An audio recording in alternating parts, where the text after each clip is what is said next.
LPU ప్లేస్మెంట్ల రికార్డులు సృష్టిస్తోంది. Final year student 2.5 కోట్ల ప్యాకేజ్ పొందుతున్నారు. 1700 మందికి పైగా ఎల్పియు స్టూడెంట్స్ 10 లక్షల నుంచి 2.5 కోట్ల ప్యాకేజెస్ పొందారు.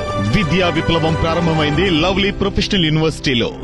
ఎత్ర నారేస్తు పూజ్యంతే రమంతే తత్ర దేవతాః. ఆకాశంలో సగం, అవకాశంలో సగం.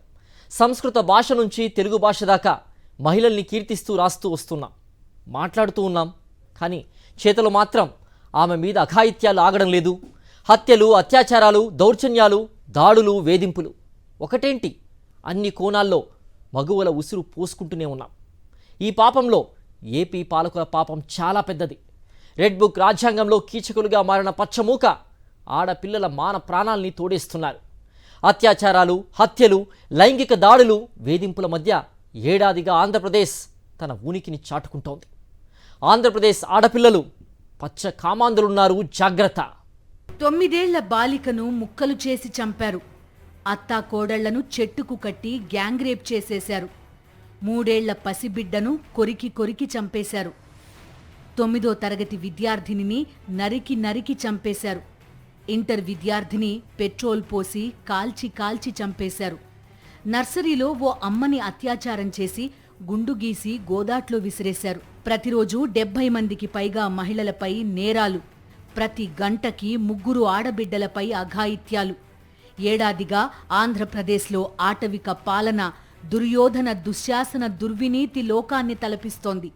అడ్డు అదుపు లేకుండా సాగుతున్న అఘాయిత్యాల పర్వంలో యువతులు, బాలికల వేదన అరణ్య రోదనగా మిగిలిపోతోంది. నిమ్మకు నీరెత్తినట్టు వ్యవహరిస్తున్న ధృతరాష్ట్ర పాలకులతో మాతృహృదయాలు ఆవేదనతో కుమిలిపోతున్నాయి. ముఖ్యమంత్రి నిర్లక్ష్యం, హోంమంత్రి ఉదాసీనత, తప్పుడు కేసులు పెట్టడంలో బిజీ అయిన పోలీసులు వెరసి ఆంధ్రప్రదేశ్లో ఏడాదిగా మహిళల మీద నేరాలు, అఘాయిత్యాలకు కారణమవుతున్నాయి.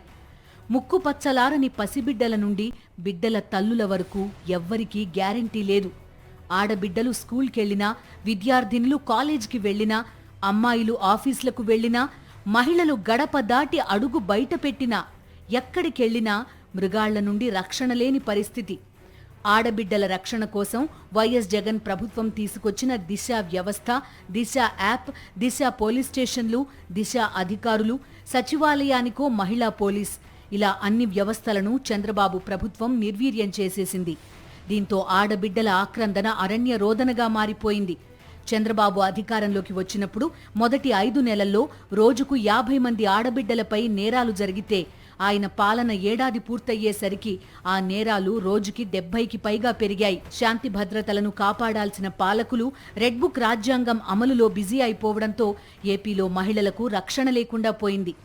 అరాచక పాలన సాగించడంపై పాలకులే గర్వపడుతోన్న వేళ పచ్చ కామాంధులు యథేచ్ఛగా చెలరేగిపోతున్నారు. కర్నూలు జిల్లాలో చిన్నారిపై అత్యాచారం చేసి ముక్కలు చేసేస్తే, కనీసం ఆ బాలిక శవం కూడా లేకుండా చేస్తే వారం రోజులైనా పట్టించుకోలేదు. పుంగనూరులో అత్యాచార ఘటనలో పోలీసులు తీవ్ర నిర్లక్ష్యం ప్రదర్శించారు.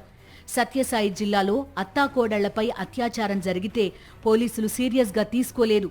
ఇలా చెప్పుకుంటూ పోతే 1 కాదు 2 కాదు, శాంతి భద్రతలు పూర్తిగా అదుపు తప్పాయి. చంద్రబాబు ప్రభుత్వం అధికారికంగా ఇచ్చిన డేటా చూస్తేనే ఆంధ్రప్రదేశ్లో మహిళలకు ఎంతవరకు భద్రత ఉందో అర్థమవుతుంది.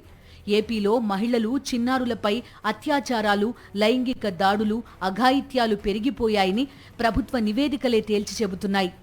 ఏపీలో మహిళలు, చిన్నారుల మీద అఘాయిత్యాలు, అత్యాచారాలు, వేధింపులు పెరిగిపోతున్నాయని స్పష్టమవుతోంది. 2024 అక్టోబర్ 31 నాటికి రోజుకు 50 మంది మహిళలు, బాలికలపై నేరాలు జరిగితే, జనవరి 31 నాటికి అవి రోజుకు 70 మంది మహిళలు, బాలికలపై నేరాలు జరిగే స్థాయికి పెరిగాయి. 2014 జూన్ నుండి 2025 జనవరి 31 వరకు మహిళలు, చిన్నారులపై 16,809 నేరాలు జరిగాయని ప్రభుత్వమే అసెంబ్లీలో చెప్పింది. అంటే 240 రోజుల్లో 16,809 నేరాలు మహిళలు, చిన్నారులపైన జరిగాయి. అంటే ప్రతిరోజు సగటున 70 మంది మహిళలు, చిన్నారులపై అఘాయిత్యాలు, వేధింపులు, నేరాలు జరిగాయి. ఇప్పుడు ఈ సంఖ్య మరింత పెరిగింది. శాంతి భద్రతలను పరిరక్షించడంలో చంద్రబాబు ప్రభుత్వం విఫలమైందని మాత్రమే చెప్పడానికి వీల్లేదు. ఎందుకంటే శాంతి భద్రతల పరిరక్షణ కోసం ఏమైనా ప్రయత్నాలు చేసి ఫలించకపోతే విఫలమైంది అనొచ్చు. అసలు రెడ్ బుక్ రాజ్యాంగం తీసుకొచ్చి ఆటవిక పాలనకి తెరతీసిందే చంద్రబాబు ప్రభుత్వం. అరాచకాలకు ప్రభుత్వమే మద్దతిస్తోన్న వేళ అరాచక శక్తులు విచ్చలవిడిగా చెలరేగిపోతున్నాయి. ఆపదలో ఉన్న మహిళలు దిశ యాప్ ఇన్స్టాల్ అయిన తమ మొబైల్ని 5 సార్లు షేక్ చేస్తే చాలు, వెంటనే ఘటనా స్థలానికి పోలీసులు చేరుకునే పరిస్థితి జగన్మోహన్ రెడ్డి పాలనలో ఉండేది. ప్రతి సచివాలయంలోనూ మహిళా పోలీసు ఉండేవారు. వాలంటీర్ వ్యవస్థ అసాంఘిక కార్యకలాపాలపై ఒక కన్నేసి ఉంచేది. ఫలితంగా నేరం చేయాలన్నా, మహిళల జోలికి వెళ్లాలన్నా భయపడే పరిస్థితి జగన్మోహన్ రెడ్డి పాలనలో ఉండేది. కానీ చంద్రబాబు అధికారంలోకి వచ్చాక ఇప్పుడు ఆ వ్యవస్థలన్నీ రద్దు చేసేయడంతో నేరస్తులకు ఎక్కడలేని ధైర్యం వచ్చింది.